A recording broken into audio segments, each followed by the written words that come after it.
The wind carried dust across the wooden street of Pine Hollow, a small frontier settlement tucked near the foot of the high gray mountains where winter never seemed too far away. Folks there lived simple lives, trading fur, lumber, cattle, and whatever they could gather from harsh land. That afternoon, people gathered near the old town square, not for celebration or a fair, but for something that left a strange heaviness floating in the air. A poor young woman stood near a worn-out wagon, wrapped in torn rags that barely kept away the cold. Her hair was tangled, her shoes were broken, and her thin arms trembled though she tried to stand straight. Some whispered that she arrived 2 days ago with a trader who claimed she owed him money for shelter, transport, and meals. Others believed she ran away from somewhere far and was forced to return. No one knew the full truth, and she had no chance to speak for herself. The local marshal tried to stop the event, but the trader waved papers, saying it was in line with the laws of debt collection. Even if everything looked wrong, no one had enough courage to argue hard about it.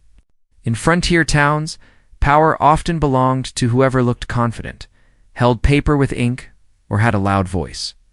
The trader lifted his hand and said he would let her go to someone who could pay her debt, feed her, and give her a roof. He made it sound like business, not cruelty. Yet the young woman felt like her entire life had been reduced to a bargain. She lowered her eyes because she did not want anyone to see tears forming, but everyone noticed anyway. She felt shame pressing down like cold iron. She hoped someone kind would come forward. But most of the people who whispered looked more curious than helpful. Some men stepped forward with lazy grins and jokes, not caring about her feelings or fear. She hugged her torn cloth tight, trying to hide herself from those rough glances. She prayed silently that no one dangerous, drunk, reckless, or heartless would take her. This was not the life she imagined. She once dreamed of building a small bakery shop, wearing a clean dress, being able to choose her path, and feeling safe in her own home. No one there knew she loved reading, sewing, and singing near rivers. All they saw was a girl in rags, and that became her story in their eyes. She wanted to shout that she was more than that, but the words stayed locked behind fear as the trader called for offers. A tall, well-built mountain man stood near the edge of the crowd. He came from the high country, where he lived in a big wooden lodge made from old cedar trees. Some knew him as a quiet hunter and trapper who stayed away from crowds. He often walked into town to trade fur, rare herbs, and silver from the mountains. No one ever heard him speak loud or boast. He had a thick coat, heavy boots, and gloves that looked hand-stitched. His face showed calm patience, not arrogance, and his eyes held a strange mix of strength and sadness, as if life had tested him but never broke him. He did not join the whispers or the careless laughter. Instead, he watched the girl with a look that hinted he saw more than rags. The bidding began. A few men shouted small offers, treating it like a game. She kept her eyes down, clutching her hands until her knuckles turned pale. Suddenly, the mountain man raised his hand and offered an amount that silenced the rest. No one dared challenge him. Some stepped back and muttered that he must have plenty of money from rare finds in the wilderness. The trader accepted quickly, happy with what he got, and walked away. The marshal looked unsure, but allowed it. The girl did not know whether to feel safe or frightened, as she had never spoken to the mountain man before. She did not know his heart or his intentions. She waited for him to approach, expecting a harsh command. Instead, he stood in front of her with calm eyes and spoke in a quiet, respectful tone. He told her she would not be harmed and that she would have shelter, food, and peace on his land. His voice held no greed, threat, or ownership. It felt steady, like warm firewood inside a cold cabin. She looked up slowly, trying to understand why a stranger would defend her dignity when others mocked it. But fear still sat deep in her chest, too strong to trust quickly. He guided her toward his wagon, allowing her to walk at her own pace. No one dared tease or block their way. They traveled up toward the mountain road, leaving Pine Hollow far behind with each turn of the wagon wheels. When they reached his cabin near tall pines and icy streams, she stepped down and looked around. She saw smoke rising from a stone chimney, stacked firewood, and a strong wooden door that looked like it could keep out any storm. She felt safe for the first time in weeks, yet her heart still worried whether safety would last. The mountain man asked her to rest on a warm blanket near the fireplace. Then he went into another room and returned holding a bundle wrapped in fine cloth. She stared with confusion, expecting food or medicine, but he instead handed her the bundle and told her to open it. Her hands shook as she unwrapped it. Inside lay a beautiful silk dress that shimmered faintly even in low firelight. With clean ribbons and delicate stitching, she gasped and stepped back, not believing it was truly for her. She said she could not wear something so fine, claiming she did not deserve it. Her voice cracked as she spoke, afraid that it might be a trick or a test she could not pass. The mountain man placed a gentle hand near the bundle, but did not touch her. He said the rags were never her identity, and the world had misjudged her worth. He explained that warmth, respect, and clean clothing were basic dignity, not a reward. She stared at him, unsure why he cared so much. She tried to speak, but her words broke into quiet sobs mixed with confusion. He told her that many people in towns believed appearance showed value, but he had seen strong spirits hidden behind broken shoes and torn cloth before. He said the wilderness taught him that true character is silent, like a mountain snow that looks soft yet holds the power to shape rivers. She listened carefully, trying to understand why his words sounded so sincere. Yet even with kindness, questions filled her mind. Why would a stranger protect her dignity instead of choosing someone rich, confident, or well-known?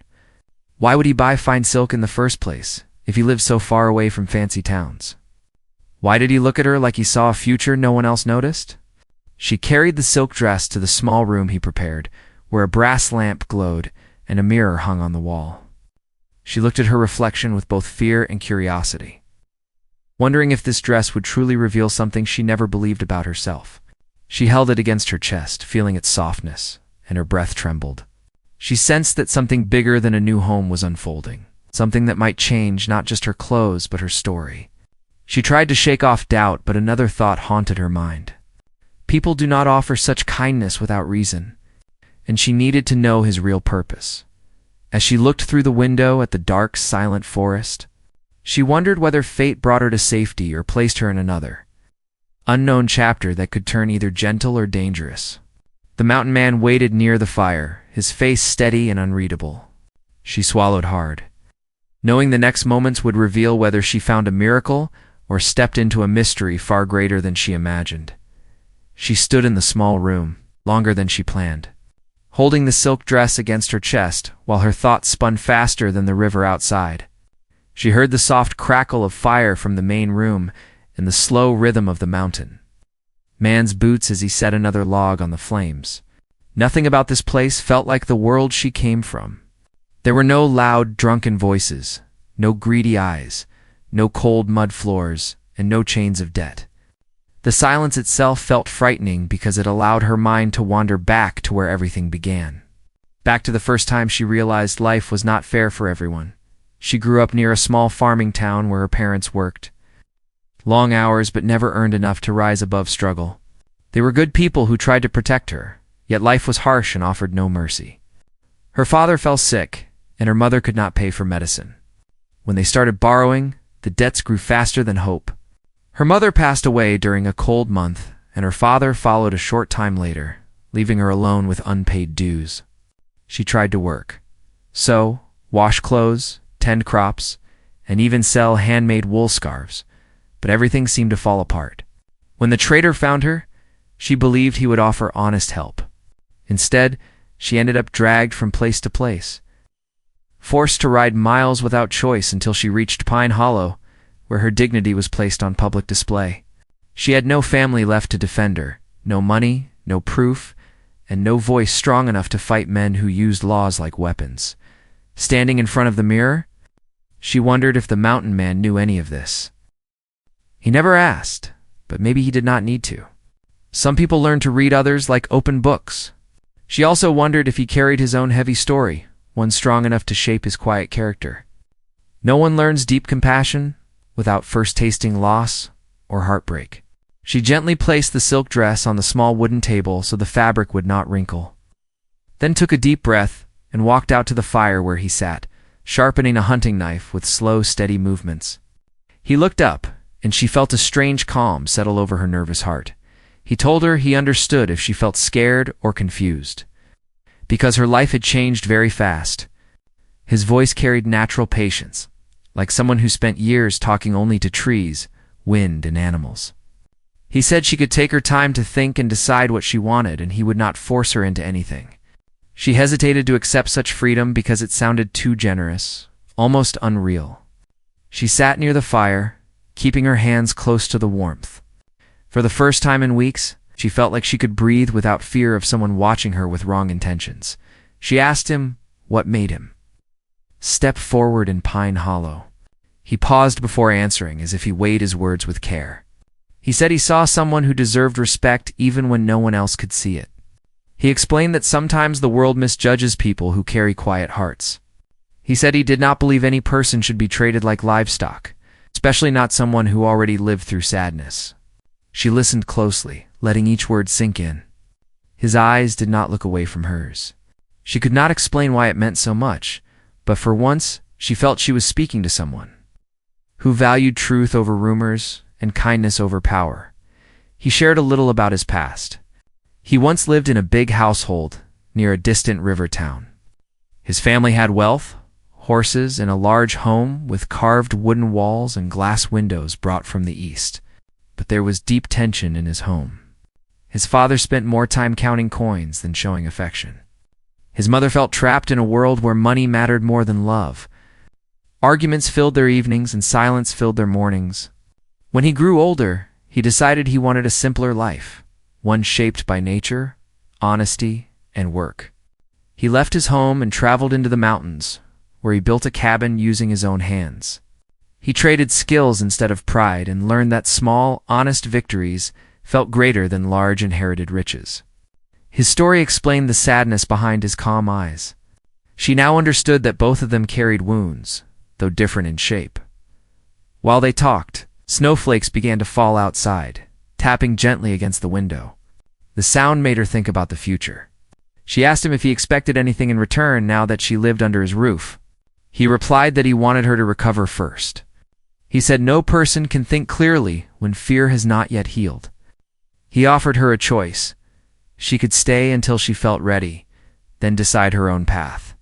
She could work beside him, learn new skills, or eventually return to a town when she felt strong. She stared quietly, wondering if such freedom was real or only a temporary kindness that could vanish when time changed his heart.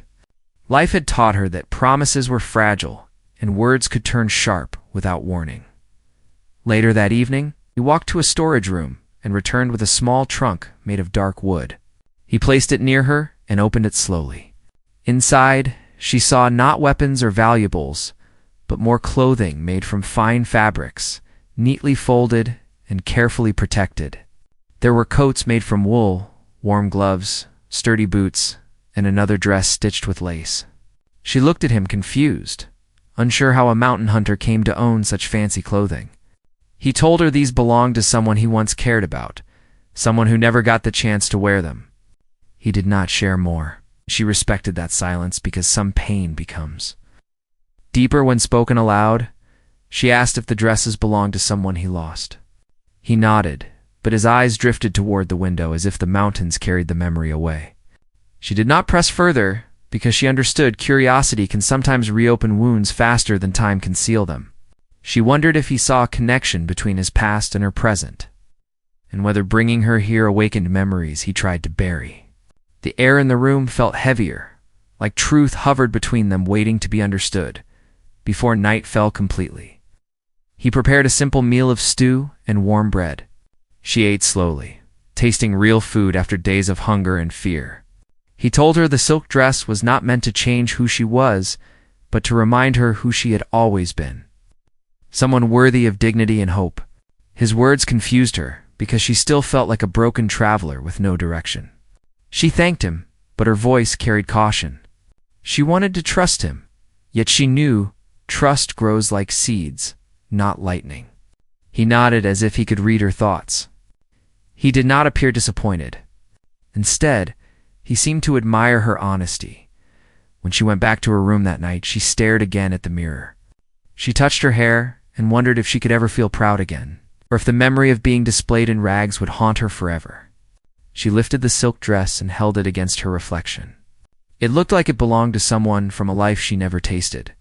She wondered if she could step into a new chapter, or whether her past would follow her like a heavy chain. She lay down to sleep, but her mind refused to rest. Questions whispered inside her thoughts. What if the traitor returned claiming she belonged to him? What if the town spread stories that could harm her? What if someone recognized her and tried to drag her back to a life of debt and humiliation? And even more frightening, what if this man changed over time and saw her as a burden instead of a guest?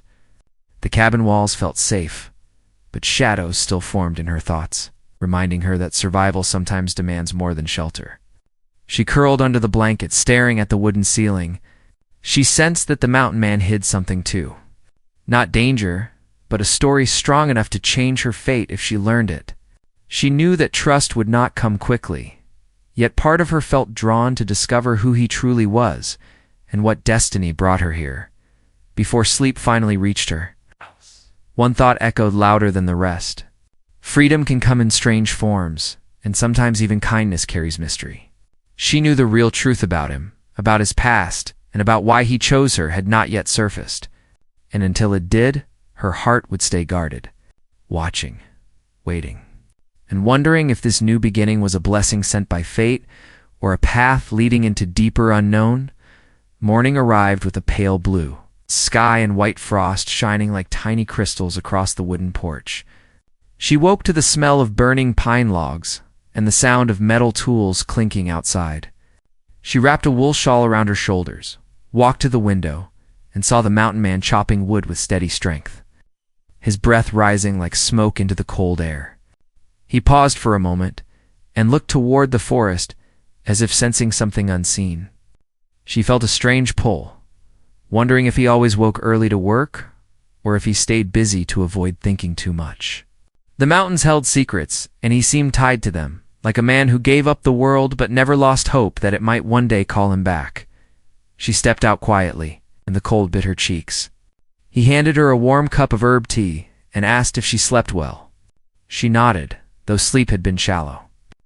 He noticed the worry on her face and told her that fear never disappears in a single night. She admired how he spoke simple words that sounded like truth. He said he planned to go down the trail that day to check traps near the lower creek, and she could stay inside to stay warm. She offered to help with chores instead of hiding from the world. She said she did not want to live like someone waiting for fate to decide everything. He respected her wish and asked her to collect dry herbs near the cabin, but to stay close and avoid the deep trail while he worked farther down. She walked behind the cabin and searched for the plants he described. She felt proud to be useful instead of feeling helpless. A small shed stood beside the tall pines, and curiosity led her to peek inside. She found boxes of old tools, rope, canvas sheets, and a saddle covered in dust. Next to it lay a folded wool coat that looked sized for a woman much smaller than her. She touched it gently, guessing it might belong to the same woman whose dresses filled the wooden trunk. A faint scent still clung to the coat, soft like dried lavender. Her chest tightened with questions. Was the woman his wife, his sister, or someone he loved but lost? She wondered if she was walking into a life shaped by grief more than choice. She stepped outside again. But before she walked far, she noticed footprints that did not match his heavy boot pattern. These were thinner, sharper, made recently. She knelt to examine them, and her heart pressed faster when she saw they led around the side of the cabin toward the woods. She looked around but saw no one. Wind blew lightly, but she did not believe the tracks were old. Someone had been near their home, watching without speaking. A shiver crawled across her back. When the mountain man returned later with a few caught rabbits, she showed him the footprints. His jaw tightened. He told her not to worry and insisted it could be someone passing through, yet his eyes said something different. He walked around the cabin, studying direction and depth of the prints, then brushed snow over them to hide the trail. She wanted to ask more questions, but he changed the topic by telling her to come inside and help prepare the food. She realized then that even strong men have reasons to stay silent. That evening, while the stew cooked, he told her a story about the land. He said the mountains were powerful, but not empty. Trappers, hunters, gold seekers, and desperate men often passed through. Some respected the land, others brought trouble. He said he once had to protect his home from men who tried to force him to guide them into the upper caves where rare minerals were rumored to exist. He refused because greed destroys everything it touches. The men left angry, and he never forgot their threats. She listened closely, understanding now that danger could return at any time. During dinner, he folded his hands and stared into the flames. She felt it was time to ask what weighed heavy in his heart. She asked again about the woman whose things she found in the shed. He paused so long, she regretted speaking, but he finally answered. Her name, he said, belonged to someone gentle and fearless, someone who loved the mountains as much as he did.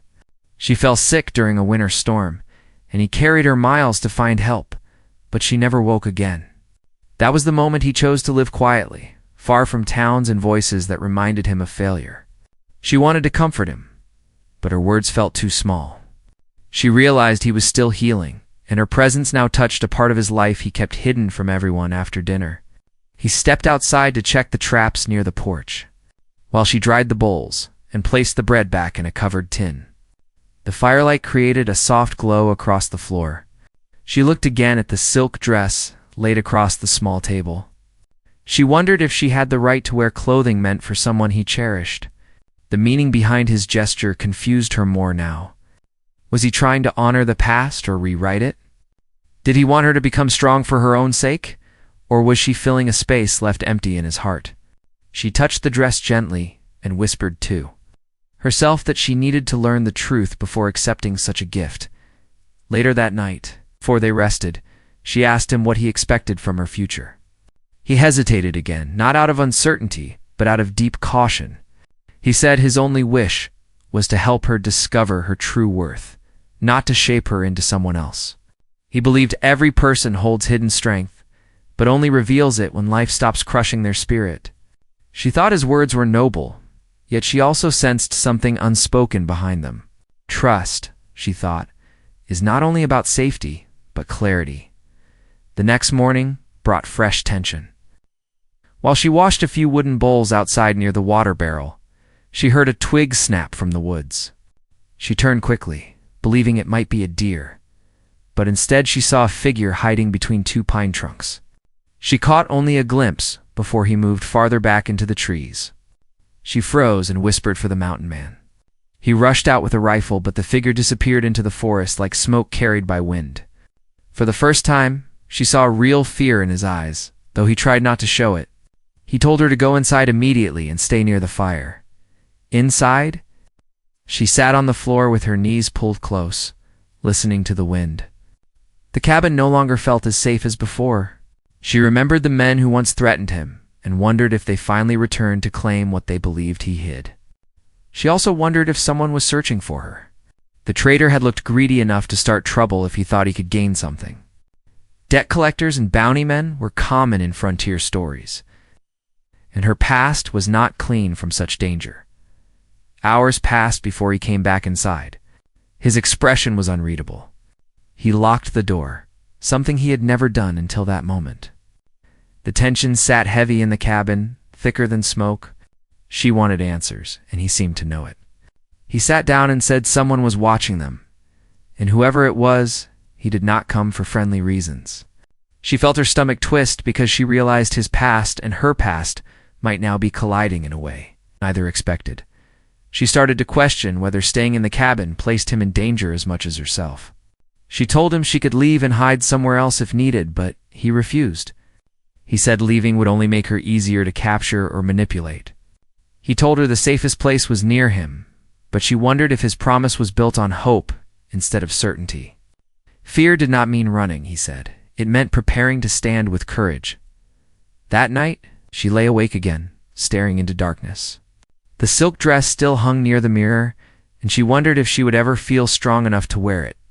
She wondered if a person could truly change their destiny, or if the past always followed close behind like a shadow. Outside, the wind howled through the trees, and somewhere in that wilderness, someone waited, watched, or planned. She did not know what they wanted or how far they would go. One thing became clear as she held the blanket tight. The mountains were no longer only a place of safety. They had become the ground where two troubled lives, two unfinished stories, and two unknown dangers were slowly weaving together without warning. And the next days would reveal whether strength or fear would break first. Night wrapped the cabin like a heavy blanket, not warm but thick, with the kind of quiet that made a person hear their own heartbeat. She lay fully awake, staring at the faint glow from the dying embers in the fireplace. Every small crack in the wood, every moan of the wind, every flutter of branches against the roof sounded like a sign that the unseen visitor had returned. She whispered a small, silent prayer that morning would come quickly, but even dawn did not promise answers. She wondered how long they could live like this, waiting for something unknown to step out of the shadowed woods. The mountain man sat in the main room with his rifle across his lap, leaning back in the rocking chair, but not sleeping. His eyes stayed half open, focused on the door as if any second it might move. She could see that even the strongest heart carried fear when danger remained hidden. She wanted to speak to him, to ask what he thought, but she did not want to startle him. Instead, she remained quietly curled up, clutching the blanket tight. When morning finally arrived, he stood, stretched, and told her they needed a plan. He said, "Danger grows when people wait without acting." He asked if she felt strong enough to share whatever truth she still held back. She lowered her eyes, unsure if she could confess every part of her past, because some of it hurt more than she could speak. She told him how the traitor claimed she owed money, but it was more than that. After her parents died, she stayed with a distant relative who treated her like unpaid labor. When she tried to leave, she was told she owed for room, food, and clothing. The traitor came later and offered to take her away, promising honest work that would help repay the debt. Instead, he kept adding charges for travel, meals, and shelter until she was trapped in a cycle with no escape. She feared the traitor might return, not because of genuine law, but because greedy men often worked in groups, and they did not like losing profit. The mountain man listened carefully, saying no person deserved such injustice, and he promised she would not go back under force. But even as he spoke, worry deepened in his voice. He explained that the mountains protected people physically, but word eventually traveled down the trails. If someone wanted to find her, they would not stop after only one attempt. The hidden watcher might belong to the same network, or could be someone hunting information for a reward. When she realized that her past still held a grip on her, her knees weakened. She asked if he regretted bringing her here. He shook his head and said regret only lives in hearts that choose silence. Instead of courage, they decided to stay alert and prepare for trouble.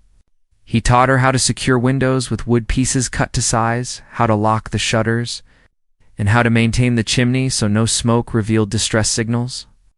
He even showed her hidden places behind the pantry, where she could remain silent if needed. She felt uneasy learning these things, but also stronger. She wanted to be someone who could protect herself, not someone who always relied on someone else to step forward.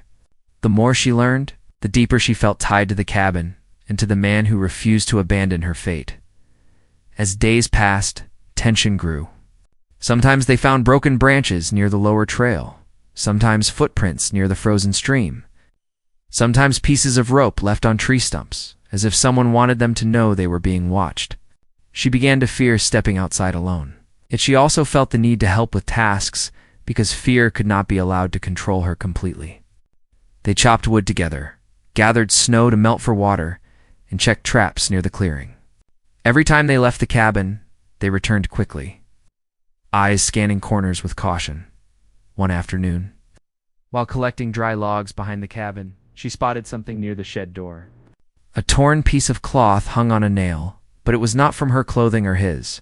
It looked like dark riding cloth worn by people from towns or travel companies. She called the mountain man with urgency. He studied it before removing it and burning it in the fireplace. His face looked troubled, not because of what he saw, but because he realized the watcher was bold enough to come close. He told her they could not pretend anymore that it was coincidence. Someone was circling them patiently. That night, he unrolled an old leather map he kept under his desk. He pointed to the surrounding trails. There were 3 possible approaches to the cabin, but only one offered a hidden path for whoever lurked. He believed the stranger might be using that route because it offered a perfect view of the cabin lights at night. He told her he planned to check that trail at dawn, but she begged him not to go alone. She feared whoever was out there might not be alone either. He placed his hand gently over hers and said, "Fear grows stronger when not challenged." She held his hand tightly, feeling something shift between them, something unspoken, fragile, and real. He promised he would not chase trouble blindly, but he could not allow danger to grow unchecked. Before sleeping, she asked him if he felt the watcher came for him or for her. He answered that it no longer mattered, because now they shared the same safety, the same home, and the same consequence. She realized that this man was no longer only her protector. He had become something deeper, someone tied to her future whether they chose it or not. When morning came, the sky was gray and heavy with clouds ready to snow again. He prepared supplies, packed rope, a lantern, and a hunting knife. She handed him warm bread wrapped in cloth and whispered that he must return no matter what he found. He replied that he planned not to leave her alone for long. Before stepping out, he lit a small lamp on the table and said it would stay burning until he returned. The small flame became her promise of hope as he disappeared into the woods. She stood in the doorway watching him until she could no longer see his coat. She returned inside and locked the door, then sat near the fire with the lamp close to her hands. Minutes felt like hours, and silence pressed on her ears. She paced back and forth, unable to settle. She whispered to herself that he was strong, skilled, and wise, but fear still chewed at her thoughts. She tried sewing to distract her mind, but her fingers trembled too much. She finally sat still, staring at the door, first expecting him to return quickly, then praying he would return at all. As afternoon dimmed into early evening, snow began falling again. She moved toward the window and saw nothing but white dust swirling across the land. The lamp flame flickered, and her heart pulsed with panic. She imagined many terrible things happening to him, though she tried to force hopeful thoughts. When night fell, she heard no footsteps, no voice, no whistle signal he used when returning. She wrapped the shawl tightly and sat close to the table with the lamp. She whispered his name softly, even though she knew he could not hear. Hours passed until she heard something unusual outside. It's not a knock, no footsteps, but the soft crunch of snow under slow movement. She froze, unsure whether it was him or someone else. She leaned close to the window and saw a shadow moving through the snow, but the figure was too far to recognize. Her breath locked in her throat as she backed away slowly. The shadow grew closer, and she saw no lantern light in its hand. Her mind screamed to blow out the lamp and hide, but another part of her whispered that the lamp was a promise she could not break. She stood unsure whether she should call out or remain silent. The door latch suddenly shook once, gently, as if someone tested whether it was locked. She put her hand over her mouth, fighting a gasp. Then the latch shook again, harder this time. She took a step back, trembling, unable to move or speak. She prayed desperately that it was the mountain man returning with cold, stiff hands. But then, she heard slow breathing from the other side of the door. Not warm and tired like his, but steady and unfamiliar. In that moment, she realized the night she feared had arrived, and she stood alone inside a cabin that no longer felt like a sanctuary, waiting for fate to show whether it came wearing safety, betrayal, or danger inches away from her trembling hands.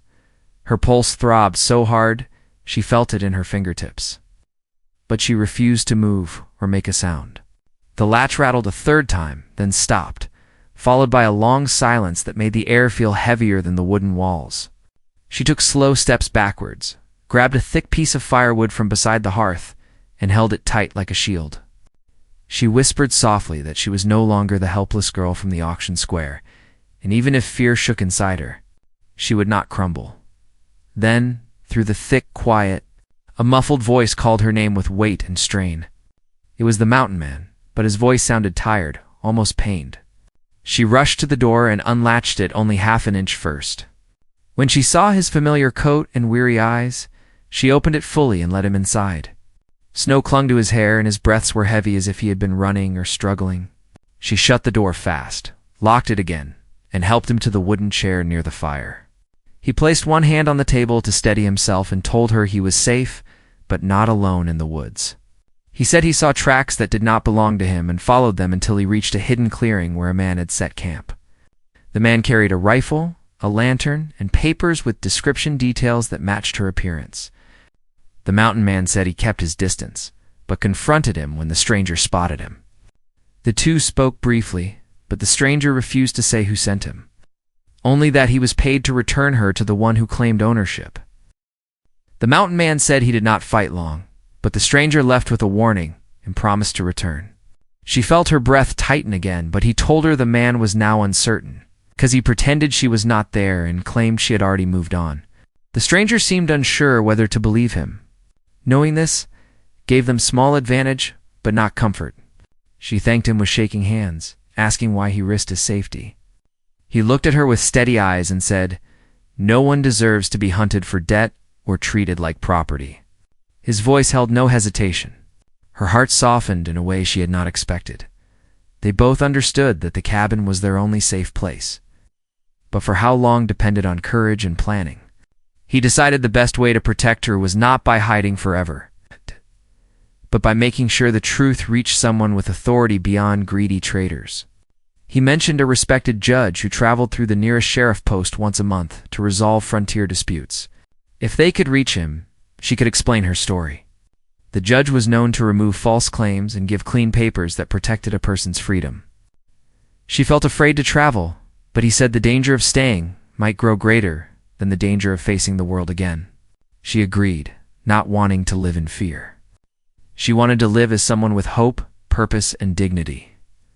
At dawn, 2 days later, they prepared for the long journey. He packed dried meat, flint stones, blankets, and extra boots. She wore the warm wool coat she found in the shed, but not the silk dress yet, because she knew that moment had to carry deeper meaning. They left the cabin quietly and followed a hidden trail through the trees. The forest smelled of frost and pine, and every rustle made her tighten her grip around her cloak. The mountain man walked ahead with alert eyes and steady hands, always placing himself between her and the unknown. Her steps grew stronger not because of protection alone, but because she now believed she deserved life beyond fear.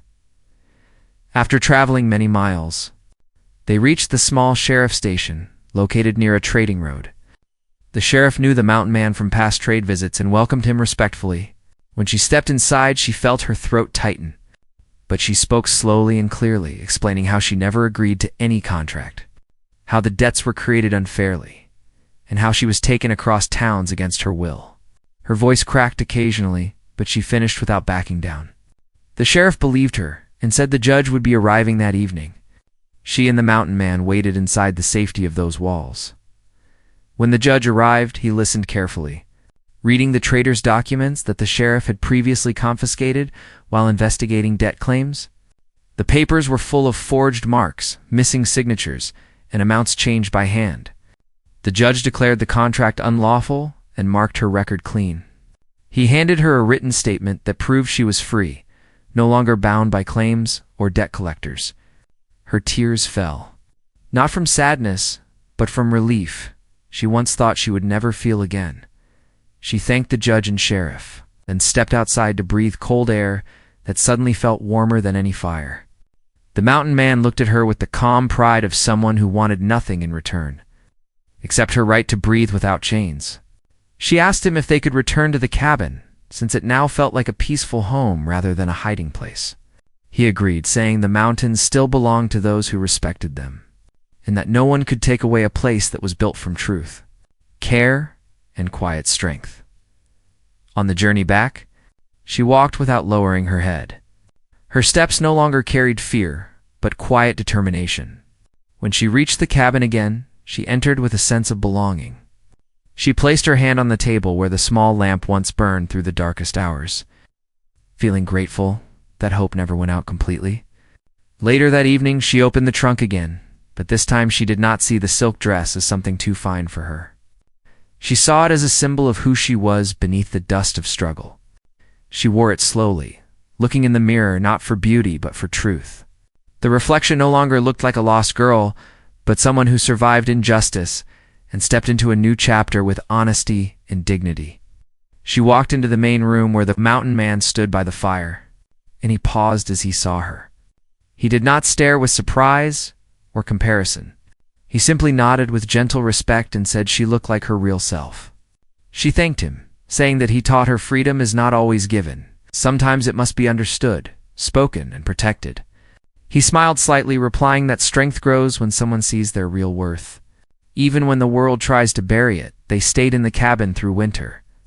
Not as strangers joined by trouble, but as two souls whose lives crossed in the right place at the hardest moment. She learned to hunt with steady hands and cook meals with skill. He taught her how to read mountain signs while she sewed new curtains and planted seeds for spring. The cabin became warmer not by fire alone, but by shared trust, quiet friendship, and a peace earned through pain and truth. When spring finally arrived, birds returned to the pine trees, and sunlight touched the roof with gentle warmth. She stepped outside in her wool coat and silk ribbon tied in her hair, breathing mountain air as someone no longer afraid to exist. The mountain man stood beside her, looking toward the valley where life once broke him and now restored him. She realized that sometimes people are sent into our lives not to rescue us, but to remind us who we always were beneath the ashes. She once arrived in rags, carrying fear and shame, believing she was worth nothing. But she left that fear on the cabin floor the day she decided to speak the truth. Now she lived as someone who learned courage, self-respect, and hope, proving that value is not decided by clothes, money, or cruel voices. The silk dress did not change her. It simply revealed who she had been all along, and in that quiet place, surrounded by mountains and endless sky, she found the simple truth she had searched for her entire life. A person's worth is never measured by what they wear or what they own, but by what they survive, what they choose, and how they rise again with dignity even when the world tried to silence their story.